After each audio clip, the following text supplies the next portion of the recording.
Assalamualaikum warahmatullahi wabarakatuh. Nama saya Violita Amalia. Saya dari 12 IPS 1 nomor absen 37. Assalamualaikum warahmatullahi wabarakatuh. Saya Pundi Oktavia Nuraita dari kelas 12 IPS 1 nomor urut 26. Assalamualaikum warahmatullahi wabarakatuh. Saya Nisa Firamadani, kelas 12 IPS 1 nomor absen 25. Jadi di sini saya akan menjelaskan tentang masa reformasi tahun 1998. Masa reformasi 1998 yaitu terdapat kelebihan reformasi. Yang pertama yaitu kebebasan bicara dan berpendapat mulai berjalan. Yang kedua yaitu pemberantasan korupsi sudah mulai berjalan walaupun masih banyak kendala. Yang ketiga yaitu persaingan ekonomi yang lebih terbuka dalam beberapa sektor ekonomi. Yang keempat yaitu era keterbukaan sampai minta uang pelicin pun terang-terangan. Yang keempat, daerah bisa mengembangkan potensi daerah masing-masing. Yang kelima yaitu kebebasan pers lebih terjamin. Terus selanjutnya ada latar belakang yang muncul reformasi dan kelanjutan Orde Baru. Dan di sini yang pertama yaitu tidak konsisten dan konsekuen melaksanakan Pancasila dan Undang-Undang Dasar 1945 secara murni. Yang kedua yaitu ketidakadilan di bidang politik, ekonomi, dan hukum. Yang keempat, kebebasan pers dibungkam. Yang kelima yaitu tidak berjalannya demokrasi. Yang selanjutnya yaitu faktor-faktor penyebab munculnya reformasi. Ada 5, yaitu yang pertama krisis politik terlihat dari kekuasaan yang dikuasai oleh kelompok-kelompok tertentu. Yang kedua itu ada krisis ekonomi didominasi oleh pemilik modal sementara masyarakat ekonomi tidak dapat berkembang. Yang ketiga yaitu krisis hukum. Penerapan hukum hanya berlaku bagi masyarakat kelas bawah sementara bagi kelompok kelas atas hukum dapat direkayasa. Yang ketiga yaitu krisis moneter. Krisis moneter yaitu kondisi yang disebabkan oleh perekonomian dunia yang turut mempengaruhi kondisi perekonomian dalam negeri. Yang kelima yaitu krisis kepercayaan kondisi yang terjadi di dalam negeri di mana masyarakat Indonesia tidak lagi mempercayai pemerintah yang tengah berkuasa maupun memperbaiki kondisi negara yang tengah dilanda masalah. Terus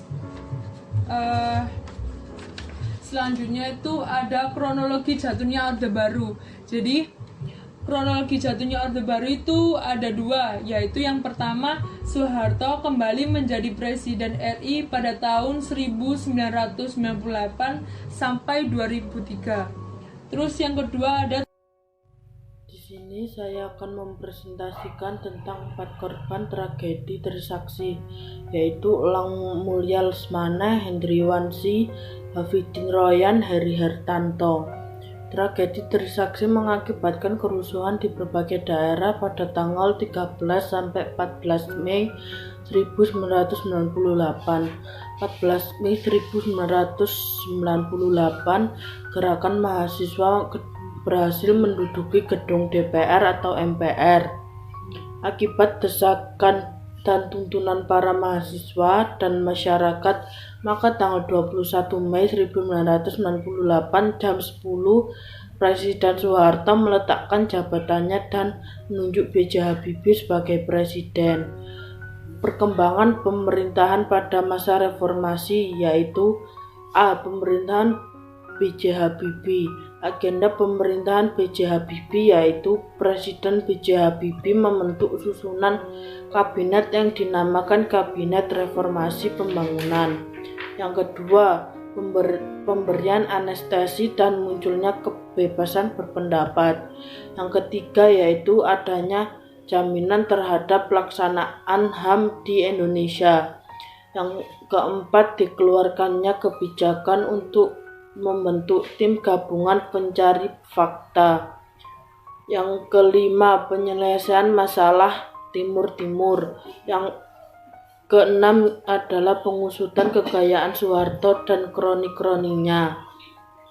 Permasalahan duifungsi ABRI, yaitu memisahkan Polri dari ABRI, mereduksi keberadaan ABRI di dalam DPR, pengurangan fraksi ABRI di DPR atau DPRD, pemutusan hubungan dengan Golkar dan parpol lainnya, komitmen dan netralisasi ABRI dalam pemilu 1999, yaitu pada tanggal 7 Juni 1999. Diikuti 48 parpol dengan prinsip bubar langsung, umum, bebas, rahasia.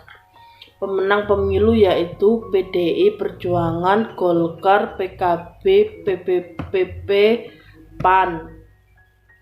Berakhirnya masa pemerintahan Habibie, ketidakpuasan terhadap hasil referendum Timur-Timur yang menyebabkan lepasnya Timur-Timur dari Indonesia, penolakan pidato pertanggungjawaban Habibie pada sidang umum MPR karena pemerintahan Habibie dianggap sebagai bagian dari Orde Baru.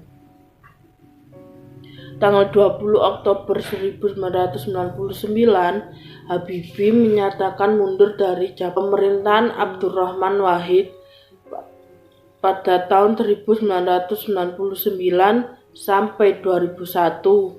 Penolakan pidato pertanggungjawaban Habibie, manuver politik yang digalang Amin Rais dan Poros Tengah, yaitu Parpol Islam, berhasil mengalahkan Megawati dan menjadikan Gus Dur Presiden Indonesia. Sidang istimewa 23 Juli 2001 menuntun diturunkan dari jabatan. Oke, sekarang kita menuju ke slide kebijakan Gus Dur. Kebijakan Gus Dur memperbolehkan perayaan Imlek bagi etnis Tionghoa, meminta pencabutan TAP MPR tentang pelanggaran Marxisme-Leninisme, melakukan kunjungan ke luar negeri dengan tujuan memperbaiki citra Indonesia di mata dunia, sekaligus membuka peluang untuk melakukan kerjasama dengan negara-negara yang beliau kunjungi. Karena kebijakan yang mementingkan unsur toleransi, maka Gus Dur dijuluki Bapak Polarisme Indonesia. Slide berikutnya.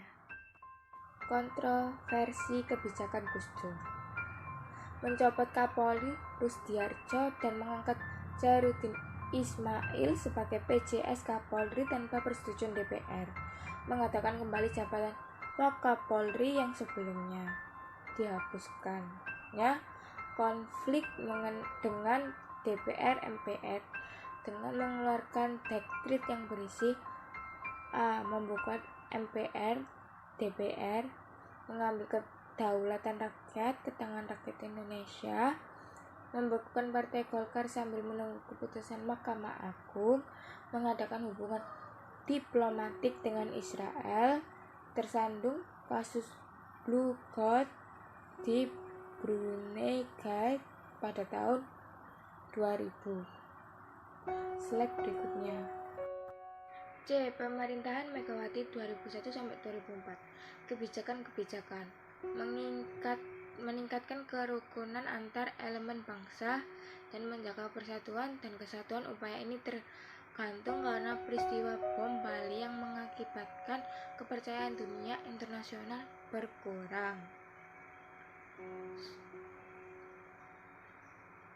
Membangun tatanan politik yang baru dengan dikeluarkannya UU tentang pemilu, susunan dan kedudukan MPR atau DPR, dan pemilihan presiden dan wapres. Setiap usaha yang mengancam keutuhan NKRI ditindak tegas, seperti kasus Aceh, Ambon, Papua, Poso. Hal tersebut diberikan perhatian khusus karena lepasnya Timur di RI, melanjutkan amandemen UU 1945 agar sesuai dengan demand dan perkembangan zaman. Merealisasikan upaya pemberantasan korupsi dengan membentuk KPK tahun 2002. Slide berikutnya. D. Pemerintahan SBY 2004 sampai 2009. Kebijakan-kebijakan. Anggaran pendidikan ditingkatkan menjadi 20% dan keseluruhan APBN konversi minyak tanah ke gas. Memberikan BLT, bantuan langsung tunai. Pembayaran utang secara bertahap kepada badan PBB. Pelayan UKM, usaha kecil menengah bagi rakyat kecil. Subsidi BBM memudahkan investor asing untuk berinvestasi di Indonesia. Meninggalkan sektor peristiwa dengan mencanangkan visit Indonesia berlapas. Pemberian bibit unggul pada petani berhasil mengungkapkan perdamaian dengan GAM pada tahun 2005. Slide berikutnya. Kendala kebijakan SBY. Masalah pembangunan ekonomi yang ala kadarnya menyebabkan angka pengangguran dan kemiskinan tetap tinggi. Penanganan bencana alam yang datang bertubi-tubi berjalan lambat dan tidak profesional. Pembenahan masalah korupsi yang selalu dihalangi, BLT yang tidak sampai ke tangan yang berhak. Image SBY yang pendiam dan juga yang agresif memuai ketidakpercayaan rakyat dan memperlihatkan ketidakkompatan pemerintahan. Keadaan Indonesia pasca reformasi secara umum 1998 sampai 2009. Reformasi tidak diikuti dengan suasana tenang, aman, dan tentram. Konflik antara kelompok etnis bermunculan di berbagai daerah seperti Kalimantan Barat. Konflik tersebut dilatar belakangi oleh masalah-masalah sosial, ekonomi, dan agama.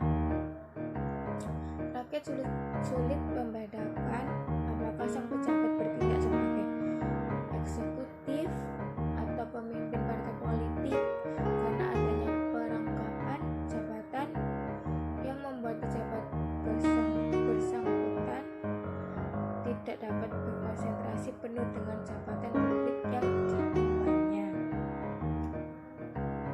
Banyak kasus muncul di permukaan yang berkaitan dengan pemberian batas yang tegas pada teritorial masing-masing wilayah,